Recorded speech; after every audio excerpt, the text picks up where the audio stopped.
Hatim, Yep. have you ever been faced by a racist before? Well, that's a difficult question. But yes, when I was in school, they used to call me African. They used to tell me to go back to my country. Uh-huh. And when I visited Africa for the first time, they called me an Arab, and they told me to go back to my country. So basically, where's my country? Man, you have no country. Go to Mars. I think And you got so many stories to tell, Hatim. yeah, I'm sure, but not more than our guest for today's show. So let us hear from them.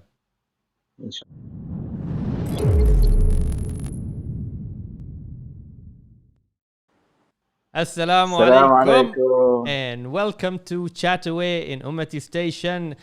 By the way, we were not late, but there was some technical issue that happened that didn't allow us to go live. So we fixed that up and now we're back. So how is all our followers doing? How are you all doing?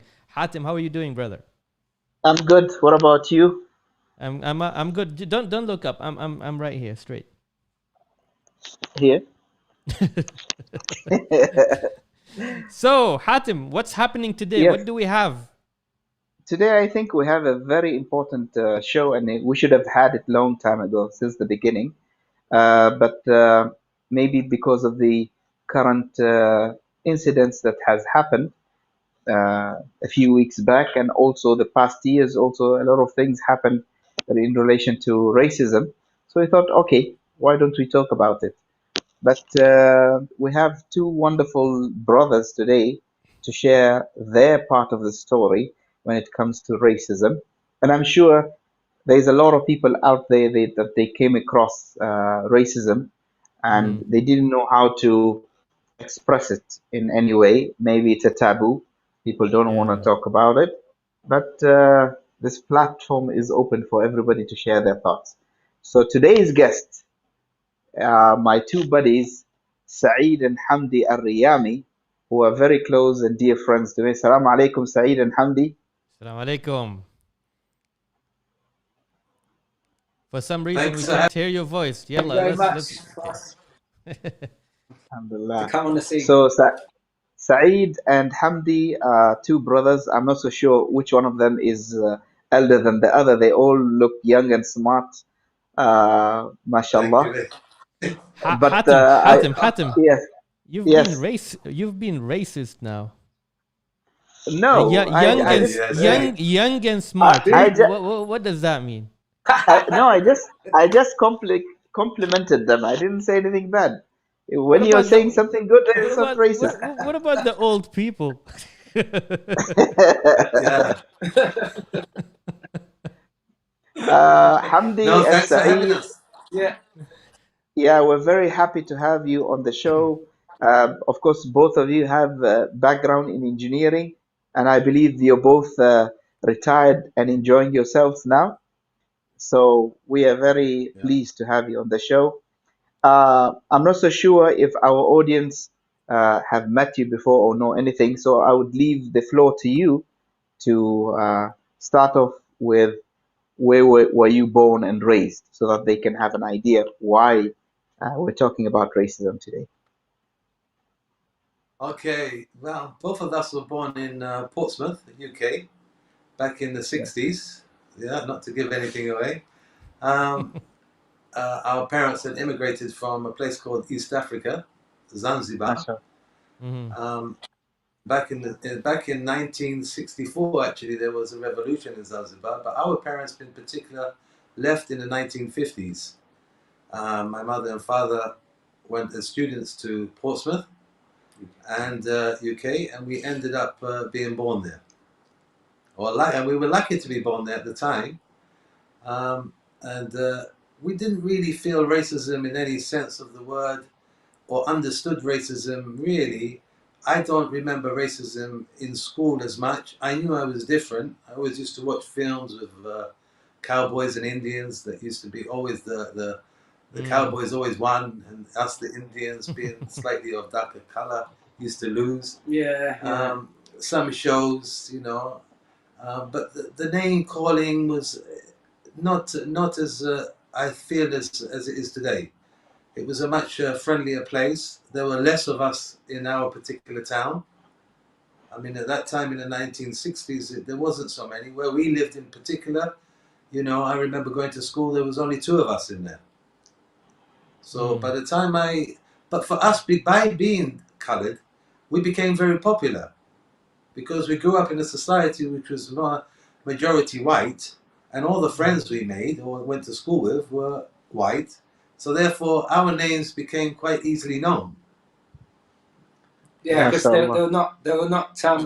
they're not your standard, you know, British names. So when Especially, there's something especially different, your people name. can. Especially your name, Hamdi. I What's think that? it's especially your name. Please. It's unique. What, the Egyptian name? Hamdi, yeah. But it's also it sounds more like it sounds more like Andy. Yeah, that's true. Andy, Humpty. There's quite a few, but the common one was Andy. They say, "Don't you mean Andy?" And I say, Andy, "No, yeah. Humpty." And they go, "Yeah, Andy. You know, it's Andy." So we didn't feel. I don't think we really felt out of place. We knew we were different. Obviously, going to school, we were quite popular. We had a lot of friends. Yeah, I mean, if someone done any name calling, our friends used to react to it before we did. In some ways, yeah. We give them that. We give them that. So really, I had a quite a happy childhood, if you like. The only time I really felt racism is when I got to my senior school. Yeah. And then meeting other boys and being different again, you know. But it made us a little bit tough, huh? Yeah. We had to become a little bit tough. I mean, Had to come a little bit tough. name calling was something that, you know, I mean, I remember, I mean, there's a good saying in England is sticks and stones can break your bones, but names can never hurt you. So for me, as long as no one touched me or bullied me in the sense of trying to hurt me, it never bothered me. Really. Yeah. I think my friends used to react to it more. So up until about senior school, we didn't feel it. I don't think we really felt it. It was the senior schools. Yeah. Senior schools was the junior, the younger one was less of. But I did, as I said, I did remember my first fight. I was 5 years old. Tell us about it. And that was I just joined school, and they wanted me at the playtime, break time.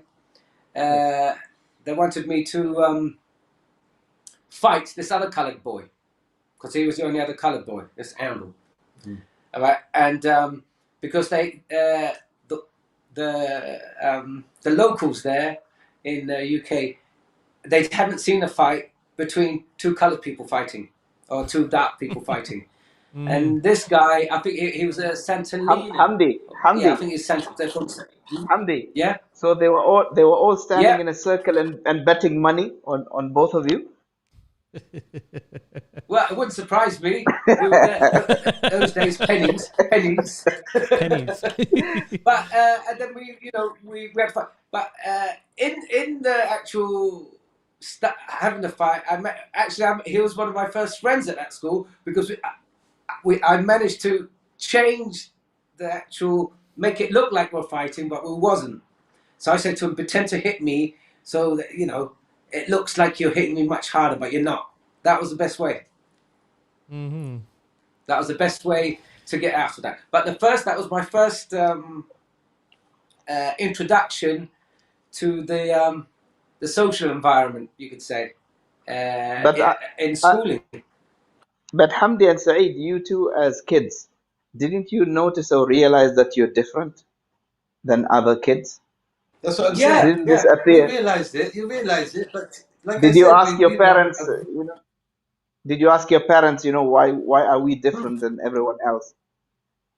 No, I don't remember that. I that's what I'm saying. We grew up. You have to remember, we grew up in England, right? And when you were a young kid, I mean, I'm talking about when you think about it. When you were a young kid going into infant school and junior school, we never felt anything. My mum was quite strong. My dad was around us. Yeah, we didn't feel, you know, and we had a small community of family and uncles and aunties.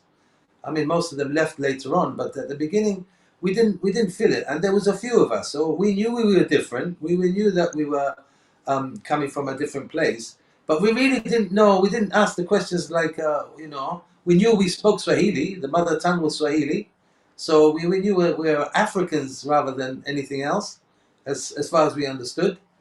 And I don't really say, you know, looking back, there's nothing that makes me alienate the place or feel like, you know, I wish I was born somewhere else, if you like. Yeah? Yes, we were bullied, but it was not serious. Yes, we were chased, but it wasn't serious. Yes, we were called names, but like I said, names never hurt you. As long as they didn't grab you and try to hit you, then there wasn't a problem. Yeah, but that was the names calling that is racial. Yeah, it is racial. You feel it. I remember once coming home from the senior school and saying, "No, you know, they're picking on me a lot." And I remember my mum saying, "You know, pull your sleeves up and get back to school." And you know that's how it was. You had to be a little bit tough, and most of the kids were tough. It was tough times in the 1960s, 70s. Yeah. You had to learn how to fight, basically. Yeah, you had to. You learned how to fight, look after yourself very quickly. Otherwise, you get that. Are you talking? You have a support system around you. Yeah. We lived. I remember the first place living in an area where it was a council estate. So the council estate, everybody. We had one Sikh family. We knew everybody in that Sikh family because between our family and the Sikh family, we were the ones who were prominent at the time. So we knew all of them. So we always used to nod against another coloured fellow which were around at the time. Everybody knew everybody, but we had a system of friends, all right, white friends, okay, that we had our own little world, if you like. You know, we went together everywhere. We had fights with people outside of that area. It's called a gang. You know, we done things that we shouldn't have done. At that time, the local police were not like today. They would clip you around the head, and you'd go home. Yeah. With, you know, the petty little crimes, petty little things, but the parents around that area, everybody knew everyone. Everyone knew where everyone lived, you know. So really, until we got to the senior school, it's a senior school. It's where things change because you start becoming older. You're a teenager. You are offended when someone calls you a name, and either you react to it or you take it. I mean, in our cases, most of the time when people called us names, we ignored it or tried to ignore it. But then, you know, if it came to it, you would end up having a fight after school or around the back of the sheds. You know, what most sort of the time it was Said? broken up. Said, what sort of names they would Nigger, call you? gollywog, nigger. Most of the time was nigger, you wog, you black bee. You know, there's a lot of these what's the other name you said? What's the other name you said? Golly what? Well, the gollywog was a good one actually. There used to be. What does it mean? Blackjack, jam jar. On a jam jar. Yeah. Right. I mean, even the sweets used to be called blackjacks, you know, and they were black. All right. But these we didn't feel they were offensive. They became offensive when they get repeated to you. Yeah. But I think for me, like in America, they use the nigger word a lot. We never had nigger a lot, really. We had black bee. Black bee was black, you know, and that used to be the word that was used the most, all right? But as I say, in the senior school, or when we were out, or with friends or something, someone would call you a name, in my case, a lot of the times, and my friends would react to it quicker than I could. Yeah? Because I wasn't one to react to names. I was more a person to react to being, Physically. you know... Action. Physical. Yeah? So I never used to get involved. But, like I say... all of this is education, yeah? This is like, it's like you think about, when I think about it now, all right, coming to 60, I think, yeah, it was not too bad. We didn't have a bad time there, you know? But as I see it now, I mean, in the old days, if you had a problem with someone, you had fisticuffs. You know, you had a good punch up and, you know, someone would get hurt and it would be over within a minute or 2 minutes. Wham, bam, thank you, man. The problem with racism today, all right, is that as the 60s and then the 70s, all right, racism today, if you have an argument, usually a 13-year-old can come up and stab you. Yeah. and they don't go to court. They don't get taken to court about it because they're underage. But you being overage, it doesn't matter, does it? Well, they do now. They do now. Yeah, but they seem to have a less of an offence if you're over. The other thing is when we say senior, when you go to senior school, that age group is 13 years old. Like those that in UK, 13 is class. You're in the senior school. 13. You know? Okay, So I when we was say thinking. I junior was school and senior thinking 17 or. So Yeah. Hamdi, No. okay, now you could defend yourself, when people call you names and this. What about other minorities? Would you be offended if you see other minorities also being called names? Do you go and do something about it? Or it's all I used to on your always own? butt in. Yeah. It didn't matter to me. Yeah. If I saw someone who was a little bit weak in the school being picked on, Yeah. I didn't like bullying at all. I think maybe because I got bullied really early on, so I understood it very quickly by the time I left the infant school or the junior school. Yeah. So by the time I got to the senior school, if I used to see someone picking on someone because he was fat or he didn't fit in or he was a bit of a geek or whatever, I used to always butt in and be always on that. And I think most people were like that in the schools that I went to at the time. Yeah, that's the same for me. It was if they were, it could be Chinese. It doesn't matter what nationality, but it's the tone of your skin that count. Because that's the main thing is it was towards if you was your skin color. That's for me. Okay, how about you just how about protect? the You seem other to have way? kind of a bond. How about the other way around? Have you ever bullied anyone at that age? No, Hamdi, yes, a lot. No, not really. Hamdi, be honest, not man. really. Because, Be honest.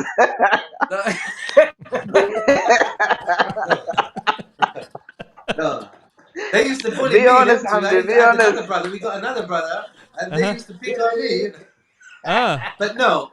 I mean, no, we never used to bully. Like I say, I think because we got bullied early on, it wasn't Okay. in your nature to bully because you knew how it felt. Yeah, you knew how it felt. It was something that you learned by the time you was in the infants, by the time you got to the junior school, but by the time you got to the senior school, that's when people and kids can get more aggressive. Yeah, that's to me, senior was more.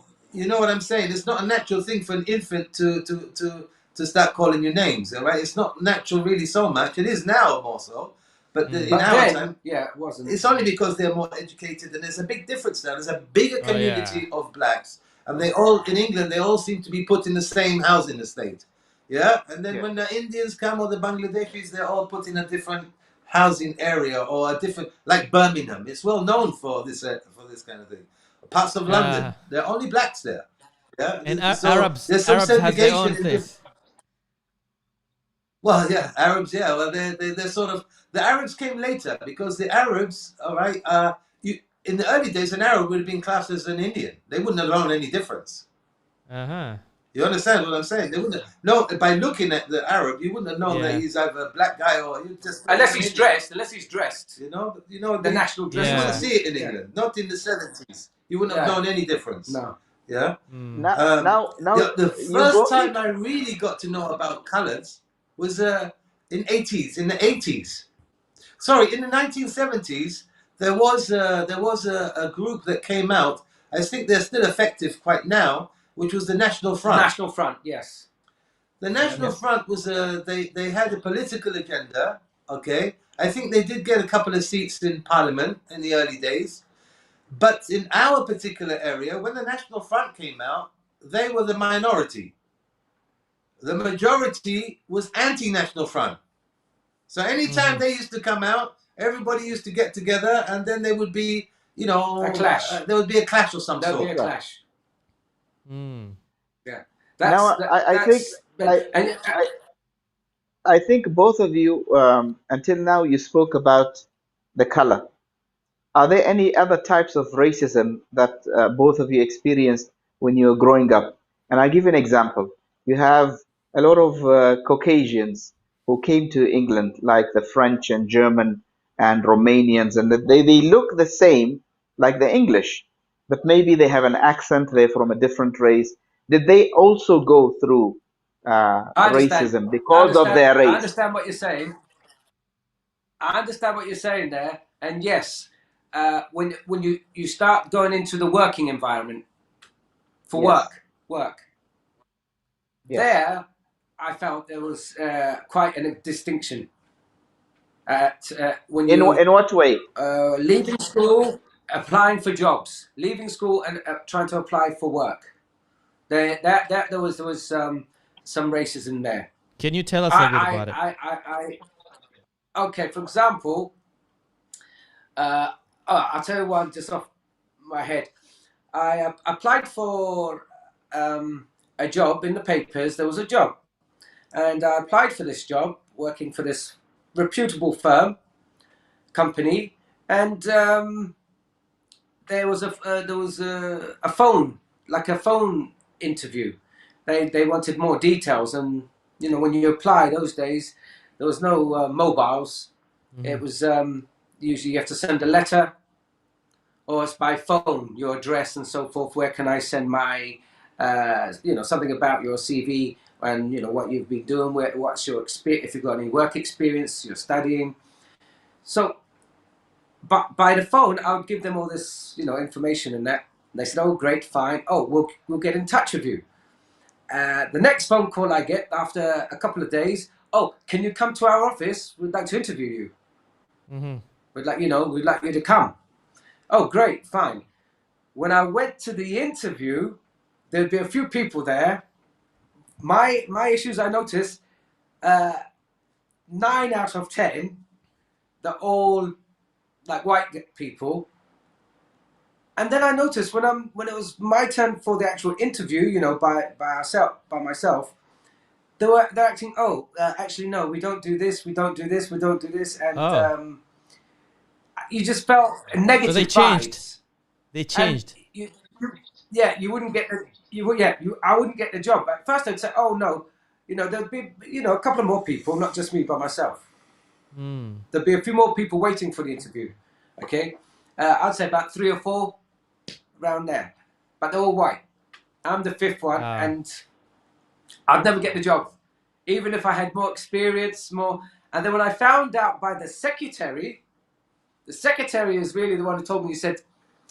She phoned me later and said, "Listen, you're not going to get the job, okay?"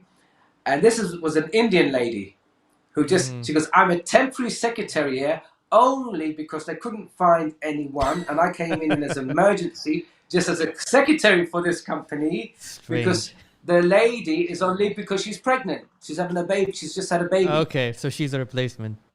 So they're out for 3 months, or whatever. Yeah. So. And they said, "You're not going to get it."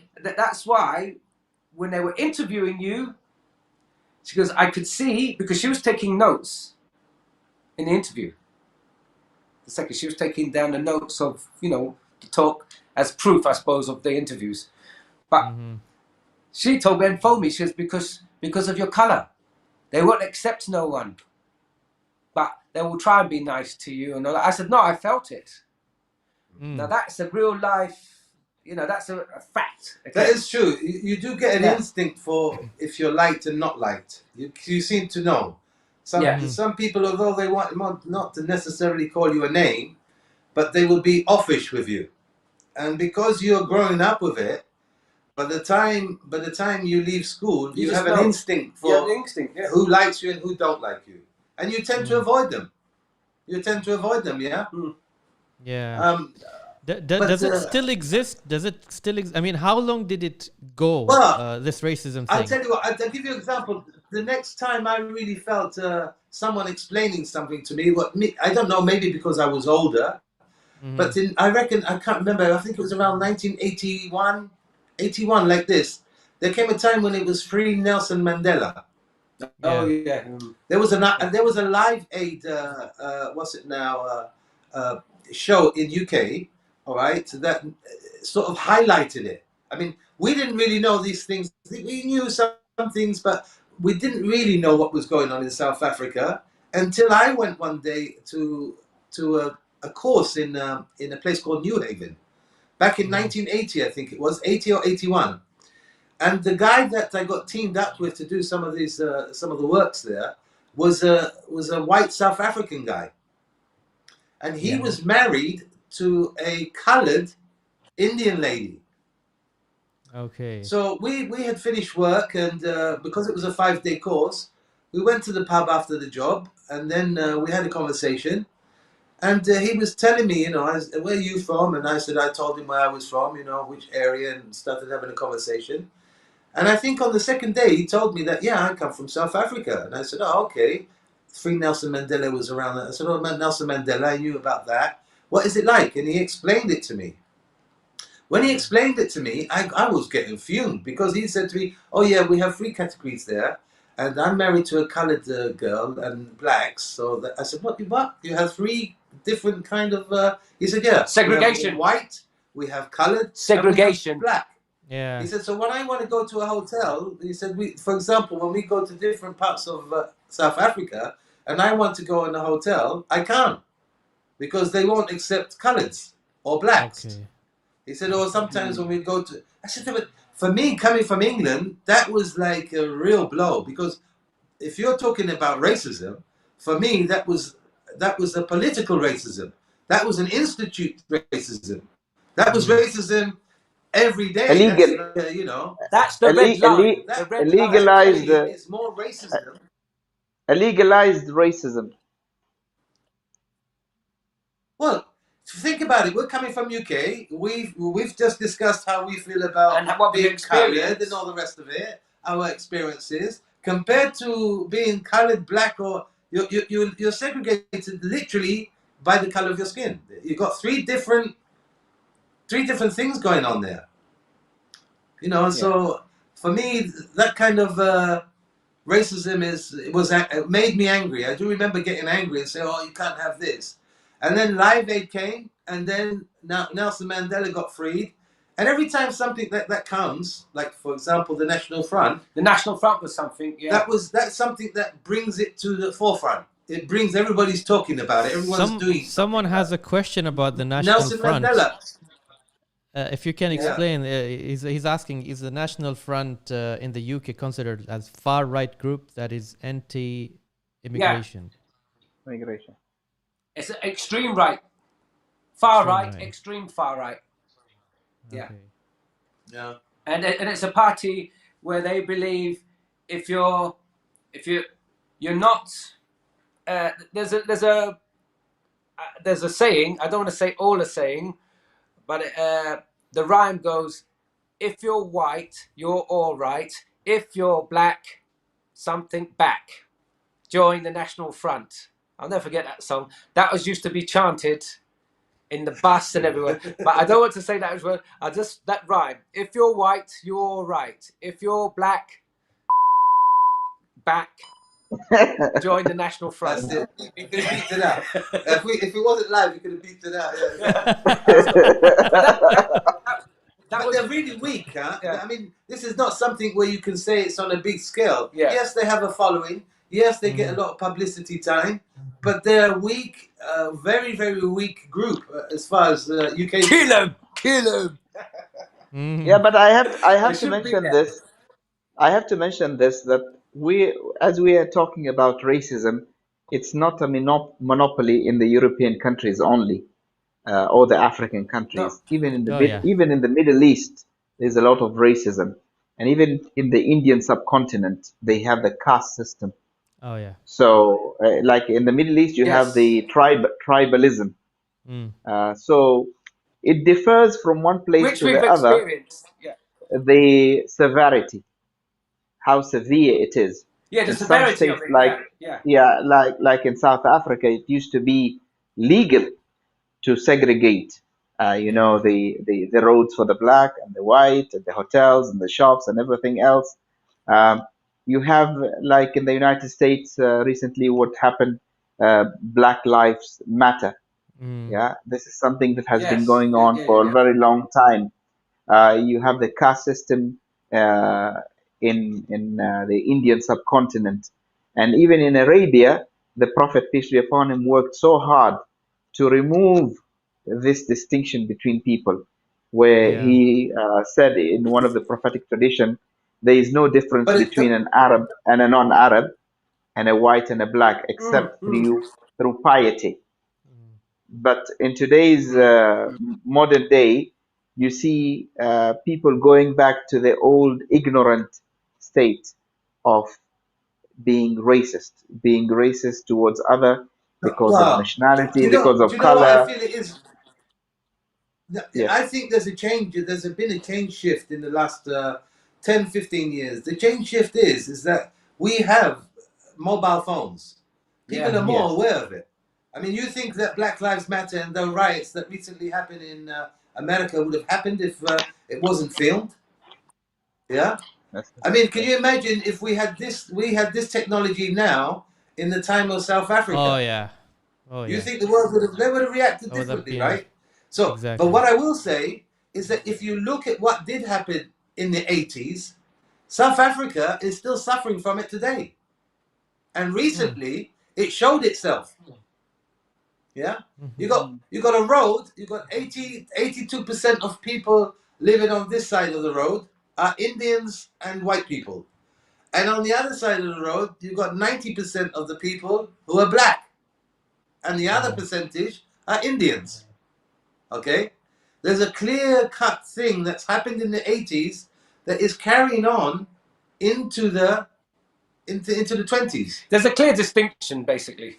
There's a clear distinction in it. You get my point. They've put you behind in such a way that when you're trying to come forward, that you're already starting on the back leg. Yeah. In UK, there is an equal sort of opportunity. You can't say there's not an equal opportunity, but there is racism within the political arena. Okay. I give you an example. Even the comedians in England make a joke of it. They say that to make up the numbers that they're given positions in some of the TV, for example, so they make up the quota for colours being represented, right? So a good example. We'll look at the news. If you look at the news in UK, all right, you'll notice there's more and more. You'll find that more and more coloured people or orientated, coloured people in the news. Yeah, you see them in the news. You see them in the news, but behind the news, there's not many of them. They're put forward as like a kind of token gesture. This is what we're doing. We're trying to. A report recently came out in UK saying that there's no black systematic system in UK. Something of that came out recently. Yeah, but I agree with what Hatim was saying. I mean, I think it is ignorance. I think it is worldwide. All right. When you say racism, it's very simple to say racism, but racism on a political level, racism on a school level, an individual level at school, racism as an individual dealing with it, yeah, or racism, if you like, these wars that are going on, one country against another, even in the Middle East, yeah. Yeah. There's so many kinds of racism nowadays. Racism is not just black and white anymore. Yeah. Yeah. Saeed, I understand when sometimes the racism is because of the state. Maybe you don't have you can't do anything about it. The state is like that. The policies that they make No. there. I disagree. But You can do when something about it. The point is, that's the point I was let trying me to make to you. wait. Nowadays, Let me finish. Let me finish, Said. Let me finish. But sometimes, okay. or the majority of the time, the problem is also with individuals. When racism is per the individual, they can change. But you see a lot of racism with individuals, even more than the states themselves. So we are trying, if we can't change the bigger picture, or it's very difficult, or it will take a long process, we're talking about changing individuals, their mindset, the way they treat others. We can make it. And the reason why I'm mentioning this is the incident that happened in the UK now because of football. The three football players that were colored, that Saka, the Sancho, amount, and the what's his amount, name? the amount Guy. Yeah, the amount of racism that was against these three players was not from the state. It was from people like me and you, individuals, normal people. Mm. They expressed what is in their Yeah. hearts. And this is what we're talking about. People Well, need to change their mindset Okay, towards can I others. say? I would say something. We watched the football game, me and Hamdi here. Okay, we Yeah. watched the football game, and when the penalties were taken, and we lost, I stood up and said, "You watch what the papers say tomorrow." I didn't Mm. say, "Look what happens with the people and all that." I said, "Have a look at what the papers say," because that's more important to me than a group of people going to spray on a mural and get upset about something. Yeah, yeah. Yeah. Everybody was upset because they lost the football match. Yeah, Yeah. a majority of them didn't go around, slagging all the black people. The majority of them, actually, when you watch the news, the majority of them said that this is stupid. They shouldn't be doing that. So they were Yeah. yeah, against you got this you got the idea people of. who was talking against it, but go on. Yeah, no, no, I'm saying that they were No, against those people who were racist to the players. yeah, that's right. So there was racism there, and you had people talking against it. But as Hatim said, it was already there and expected. Believe you Mm. me, if it was them three, okay, Rashford, Saka, and Sancho, if we were the only three to score the goals, not Mm-hmm. miss the Yeah. goals, you wouldn't hear a word. Oh yeah. You got my point? You wouldn't Mm. hear a word of Mm. oh, they're black. That's why they scored. You won't hear Yeah, anything yeah, like yeah. that. Mm-hmm. You'll just think England. That's for England. So now it's But England, the yeah. other way around, when they missed, you had Mm. the white British turning round because they're this, they're that. You still had people talking against them. Okay, in the media, but that was to me England trying to show, look, we got more people against it than for it, as Yeah. in racism. Yeah, but that's how I believe it is. I think that there's always, there's a minority that spoils the majority. It usually happens in most cases. That's Yeah, everywhere, yeah. there'll be a small Yeah. outbreak, and the papers will get hold of it and blow it up into a big thing. It's like the football has been they've been standing down on one knee for a long time. All Yeah. right. Showing Okay, I the remember when I played football. If you want to talk about playing football, I used to get called names all the time on the football pitch. And when you scored, you got called a name, you know what I mean? Especially from the opposite. But nowadays they're throwing banana skins on the mm. pitch. Yeah, remember Italians? You get my point? Every coloured person Yeah. touch a ball, the gimmick a monkey, meaning he's a monkey, a Oh. black So, monkey. you That's know, bad. this then becomes like international. Everyone sees it, everyone reacts to it, everyone gets angry about it, yeah?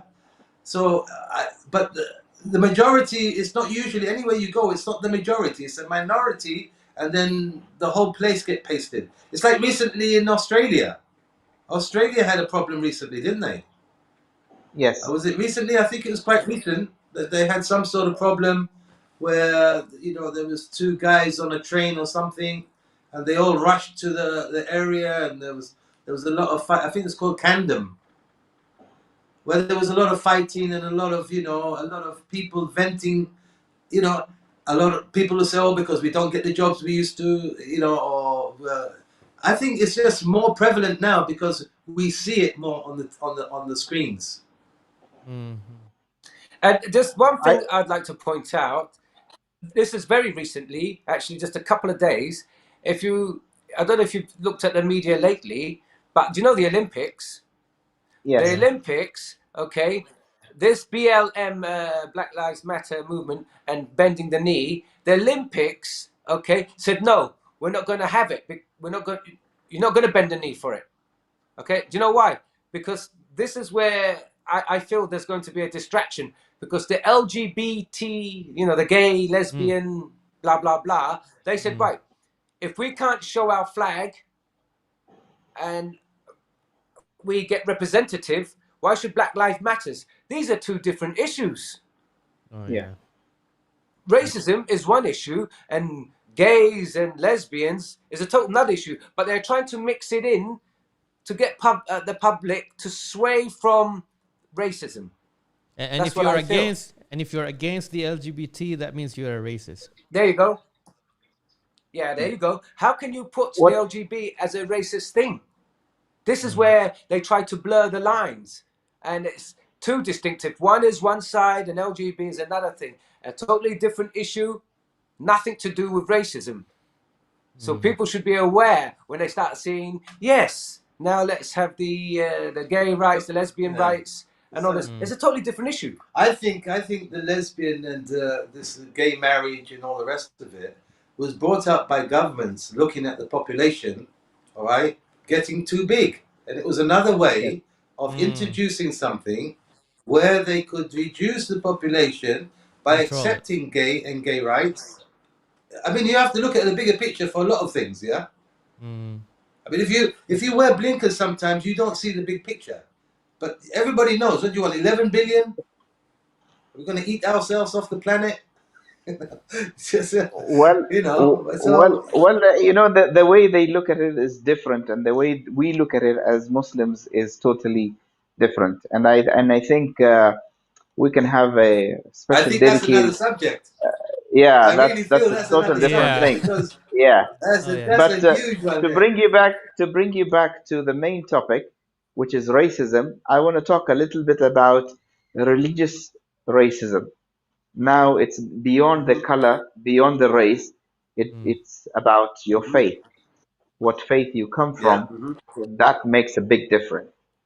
And mentioning this is the incident that happened in New Zealand, the shooting of 51 people in the mosque, and Right. the burning of the Rohingya Muslims in Burma, Yeah. yeah, and also the concentration camps in Asia or China because of people being Muslims, and the ban of the hijab, the ban of the minarets, and the mockery of the Prophet ﷺ. So all of these things are starting to rise on the surface because of faith. Although, if you see in reality, the majority of the European countries are secular. They don't care about religion. They don't care about Christianity or anything, or Judaism or anything else. But they have a problem with Muslims. Why do you think they have a problem? Why do they have a problem? I think after 9/11, I think 9/11 made a big change. Yeah. Because, you know, one thing, I'll give you an example. Let's look at it this way. What recently happened Yes, between Israel and Palestine, right? That was the first yes, time that you saw the Muslims, all right, and everybody else, all right, say that this is a subject that needs to be aired, okay? It went viral everywhere, okay? That went viral, that what happened in Israel with the Palestinians, okay? And we all understand it. And this has been going on for years. Okay? When we get to the other subject, what we was just talking about now, it's a bit different. In the sense is that how did I want to explain it? It's just different. It's how you know the Palestine thing was a big thing. I mean the same in New Zealand. You know these they're like uh, they're like incidents that make things bigger. The example, Palestinian was a big thing because we all, the whole Middle East and others and other countries, The world is aware. they They're got aware. aware of it. They're Right? aware. yes, It was the same as yes, that when the Black Lives Matter, they put the knee down on the guy. 9/11 was a big turning point. All right, we had no say in that. Something happened. Okay, America went against us. The UK went against all the Muslims, and then eventually, what you saw was Iraq, Libya, Syria. All right, and then when you look at the big picture, you think, well, what's going on here? Why are they doing that? Yeah, you could argue as well what's going on in Yemen. Yeah, but you're thinking to yourself, weapons of mass destruction. There isn't any. They didn't find any. Okay, you go to Syria. Okay, the guy has been there for years. You try to take him out. Everybody takes sides, and then what? There's what? I don't know how many. 600,000 Syrians displaced, and I don't know. The place is looks like a bomb site. A few million gone to Turkey. There's nothing left of the place. yeah. Yeah. Libya. Okay, let's go to Libya. What was all that about?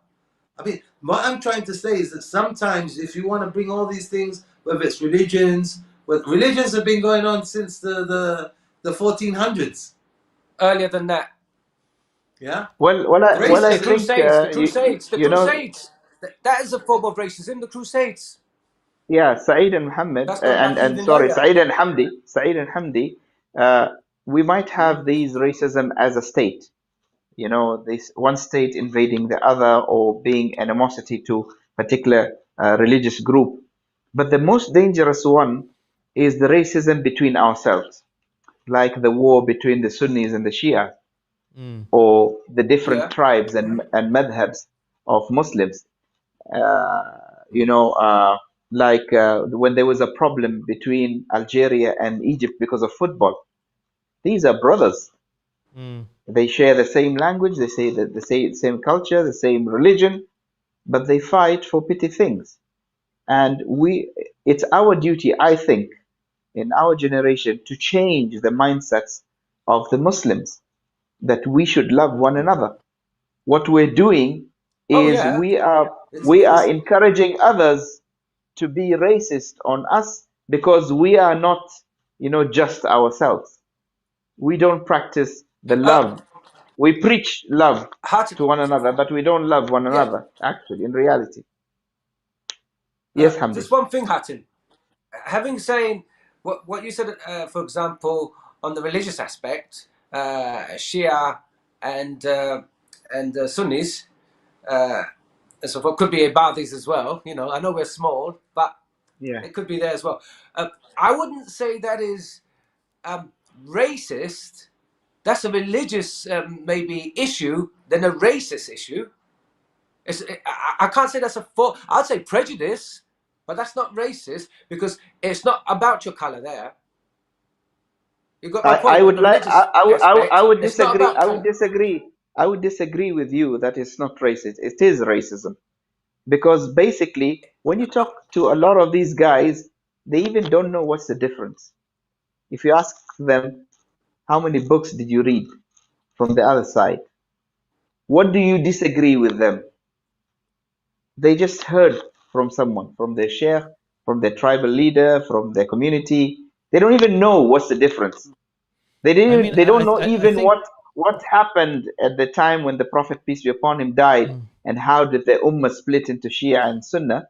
A lot of Muslims don't know because they don't read, but still they are racist No, to one another. Yeah. can I just say, can I just, Okay. you see, we're not practicing. I agree with what you're saying. We're not practicing that, but I don't think that's, look, if you read the books, you will understand that eventually, all right, this ummah will come back together again. Okay? Inshallah. So that's no, that's in the books, right? So it's going to come back together again. When we're talking about racism, and when we're talking about what's it now, minority groups in an area, and because there's for example, what's happened in India? You have a population in India of 1.3 billion. Okay, you have a small population of maybe 200,000 Muslims. Yeah, and you can see, all right, when 200, COVID 200 started, million, 200 million 200 million, Muslim, sorry. Yeah, 200 yeah. million. 1 point, yeah, 200 million. Yeah. But when the COVID started, all right, it was spread by an Islamic meeting by the Muslims. If you initially saw that, That was India. That's what it was spread by, yeah, all right, India was saying. They wanted to quarantine them and they didn't, you know, put them, right? Modi said And then that. eventually they found out that this is not the case, all right? But it was Yeah. used. It was used in it the was media. used. I saw that. Yeah. That is not racism. That is politics at its best. Yeah, but no, what Hatem was saying is on the Shia. What we was getting to is the Shia and the Sunnis Shia, saying that there is no issue Yeah. between Yeah. Shia and in here. If you look at the end of the day, all right. If you open up the Quran, does it say anything about Shia and Sunni and Badi, and does it say that? yeah, they said But, people will but try and deviate away. People will no, deviate what you I'm from saying, the straight path. what I'm saying is that it doesn't say that. The Quran doesn't say that. But the practices that we practice So the say the Quran doesn't say opposite. that. That should be. Sorry, the Quran doesn't say that. That should be our full stop. That's right. That's what I'm saying. But what you see Okay, today, so now, if you look at let's say if you go to Hyde Park and you see the debates between the brothers, the oh, Sunnis and the yeah, yeah. Shia, Yeah, Speaker's it's Corner. It's called shameful. Speaker's Corner. I'm going Speaker's there soon. Yeah, corner. Yeah. yeah. I don't agree with that. We are brothers. No matter how much we disagree, we should not be enemies. We should not clash. We should Mm. not debate in that way because that's not right. If Oh you yeah, if I you agree. if you yeah. wanna I agree. if you wanna debate with your brother, go in a private place all alone, in a restricted place, talk, drink tea, smile with one another. You disagree, but you respect one another. But to go on the street and debate and disagree like that, I Mm. don't think it represents our religion. It doesn't represent the Prophet ﷺ. And the core of our religion is based on love and understanding and not animosity. Yeah. Well, Going yeah, back to but racism. But, okay. but, but again, all right, it's good to be open, all right? And if you Yeah. look at that there, you see that at least they can have a debate between white and black about a subject which is very passionate, religion, all right? Mm. Yeah. But yet, when it comes to racism, they can have a quick punch up for simple reason. You called me, what did you call me? Yeah, You'll get my point. it's true. That's why I said to you that that's a different subject, and maybe we should have a discussion So one day I on that. think I But think racism, in short, if we talk about racism, the definition of racism is mainly that I'm telling you that I'm better than you, and I think even yeah, in the Quran it's yeah. mentioned that the first one who Is it- said that was Iblis. When he said when all the angels prostrate, and he said, no, I'm not going to prostrate because I'm better than Bani Adam. So I think that's the main definition Let I me would just give. say, it, Maybe I would. maybe it's This not is my maybe it's not definition. there maybe it's not there between the madhabs. Maybe okay, it could be part of what you Hamdi said, the prejudice, but it's also telling you that okay, this is what I believe in. If I'm Sunni, this is what I believe in. If I'm Muslim and you're non-Muslim, this is what I believe in. So it's what you believe in. So maybe it's a little bit there's a It is thin what. line Yeah, maybe between racism and prejudice or it's whatever you true. give it. Yeah, it is a bit of a fine line because you got to know that when people say, "Oh, you're a racist," and saying, "Oh, you're a prejudice," Mm, there's a bit of a thin line. Extreme prejudice, extreme racist. I mm, Yeah. mean, I think sometimes, when you look at it, like you're saying, Hatim, I understand what you're saying fully, okay? And I think all of us can agree, all right? It is not black and white, all right? Because I give you an example. I mean, summer comes up recently. Summer has come up in UK, all right? And the majority of people sitting on the beaches trying to get brown are white people, yeah. okay? Can you understand the irony? What I'm trying to make here? I mean, it doesn't. It's not because look at them. We're not going to say look, guys. they call us names, but right away they're going to. There's a bit of sunshine now. Let's go and get a bit of color. yeah. Mm. No. Said, So what I'm but saying also is colored people, they want their hair straight and they put the cosmetic yeah, to look white and they change their nose yeah. as No, well but to look like a India, white person. in the girls have got creams that they put Oh, on there's to make They special do. themselves creams The for white. girls, that. the Yeah. girls here, the Arab girls here, they're trying to put their creams on to come white. Hey, what's going on? If it was temporary, like having a suntan, you could understand. But they want it permanent here. Mm. What form of that's like being racist to themselves or what? I think I can tell you. Let me just say something. Can I say quickly the way I look at it? All right, is that if you're not wearing blinkers, okay, if you're not wearing blinkers and you can see everything, you can laugh about it. You can laugh a Mm. lot about things. Yeah, it's the same as the Yeah, football thing. They didn't score 2 goals, and half the nation is talking about a mural that Rashford had, and they're spoiling it, and Yeah. we shouldn't be like that, and then 3 days later, everybody forgets about it. That's the end of that story. What's the next one? Yeah? Mm. It's like we're waiting for the next thing to happen. Racism's not going to go away. I'm like Hatim. I agree with you, Hatim. Maybe we should start hugging people on the streets. Hey, my white brother, please. Do we still Said, It's have changing. UK's changing anyway. do we still have skinheads now, or they're gone? The skinheads. Yes, there's still skins. There are still skinheads still Even about. even I was a skinhead at one time in UK. No, you How's just that? went Really? bald. Yeah, I How's know. I that? didn't know that. I had all the gear. I used to be a mod. I used to be a bit of a mod at one time. Shaved my head. Oh. I used to call him Peanut. Now, okay, Good old listen, days, guys. yeah. Peanut. Listen, guys. Now we talked Yeah. about the negative part of racism, okay? And there is no point of Just bringing Hatim, up all the. just a reminder that Yes, we are running out of time, so maybe we'll have 2 more minutes. yes, we're wrapping up now, All inshallah. right. There is no point on bringing up all the negative aspects of racism and not talking about solutions. Okay, so we have kids growing up. We need to teach them certain values so that they don't go through the mistakes that we have done in the past through racism.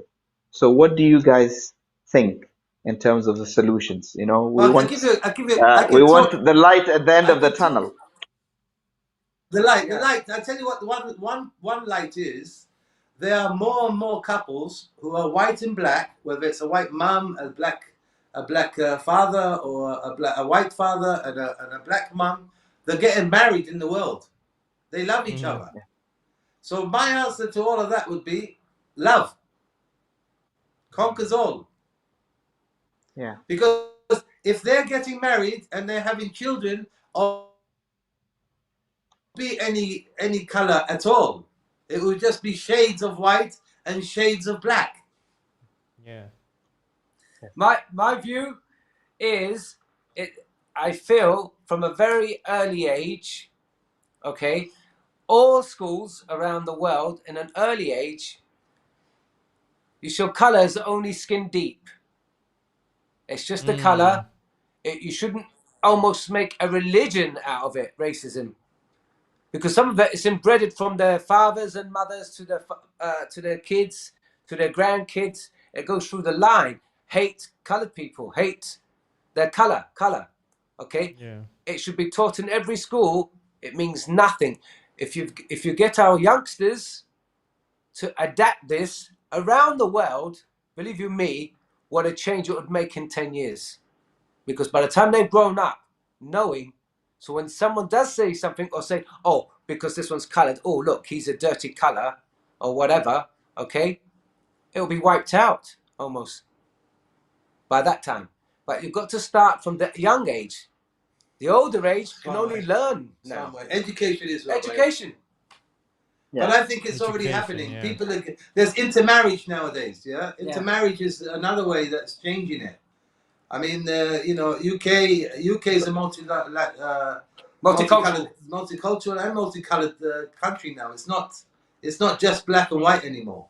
I Okay. hope it That changes is even for children. Yeah. Sorry, Hatim, because there were some videos that I've seen in the past about the dolls. You know, and most of the dolls used to be white, and there was like an experience done to children showing them, you know, this is the white doll. She's a nice person, and then they brought another doll which was black and said she's the evil, and that's what they were learning the children. I don't know if that's still happening. So such things has to stop.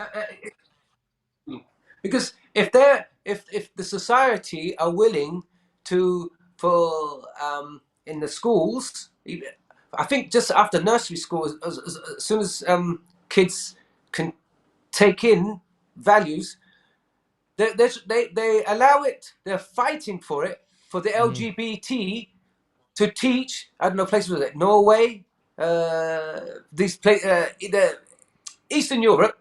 Okay, they're fighting for them, for LGBT to say there's no problem, nothing wrong, but to talk about an older issue, older than this such issue, which is color, one of the oldest things of racism itself. We're still having a problem. It should be taught at school early age, Yeah. around the world, and it Definitely. would be wiped out. Then it'll be very strange. You'd most probably put someone in a mental hospital if you start talking about color. Power to the people. Okay, guys, I think at the end we would like to thank both of you for joining us on the show. Thank you very much for your valuable time and your ideas and your stories that you shared. And I hope we, in a very, in our own way, we could make a difference in this world. Every one of us would try with their own, with their kids, with their Yeah. neighbors, with their Inshallah, community. inshallah. But my Thank final you, Ali. message to the people out there who are listening, uh, none of us, no matter where you're coming from, none of us chose to be this color. It is God that That's created true. us and chose this color for us. And nobody chooses his race, nobody chooses his parents. The only thing you choose is your belief. So even Yes. when it comes to belief, people should Yes. respect one another and be tolerant and coexist with one another. That's the only way to live together in this shared planet and be safe and Yeah. wait for the day of judgment. Thank you very much, Saeed and Hamdi Al Riyami. And it was a pleasure to have you on the show. Thanks to Alhamdulillah. both of you. Hatim, Thanks. Ali, Thank very you. nice. It's our pleasure to come on the show The with you. pleasure is Yeah. Inshallah, ours. we'll do it another time. And may the force be with you. Thank you. Thank you. Thank you, Hamdi. Thank you, Thank you. Saeed. Thanks to Take both care. of you. Shukran. Thank Take you, Thank you. care, Hamdi. man. Thank Take you, care. Ali. Thank you. Take care. Salam Bye bye. alaikum. Bye bye. Bye bye. MashaAllah. So that was an experience has been shared. And Yeah, Alhamdulillah. alhamdulillah, alhamdulillah. I hope this is more like a wake up alarm, wake up call for people to understand, because racism, I think we have it everywhere, even in the place where we live, and it doesn't stop. It doesn't stop. You're in the position, you're saying you're a senior. The moment you think you're a senior and looking, down to others, that is racism. So I think it's a big definition, and maybe covering it in this tiny show is not going to be enough, and it might not even make a change. I think also, Ali, racism is a disease. Once you admit that you have this disease Mm-hmm. and you get cure, you're going to get rid of it. But if you are ignorant and arrogant and you don't Yeah. admit that you have a disease of racism, then it will always be there. And you'll And always undermine people. very true. And you might actually reach to a position where you don't even feel it. You might be Yeah. racist to others, but you don't feel it, and that I think is a bigger disease. If you're not aware of it, that's a bigger Yeah. disease. So it was a Anyway, it very was fruitful. nice. Yeah. So Thank you very much, Ali, for organizing this. like And and the floor is share. yours. Hatim, continue. Like and share. Then what? Subscribe. And subscribe. And hit that indication button so you get the Oh, I notifications forgot from that. UMMATI Yeah. station. They have to hit that, man. They have to hit that. And thanks to all our viewers, by the way, who has been there, mashallah, for a long time watching us. And I hope please spread this message, not just by watching, but if you can share anything that you have learned from here. I think the world has need to understand that racism exists and it has to vanish one day, inshallah. So until then, assalamu Assalamu alaikum. alaikum. Take care.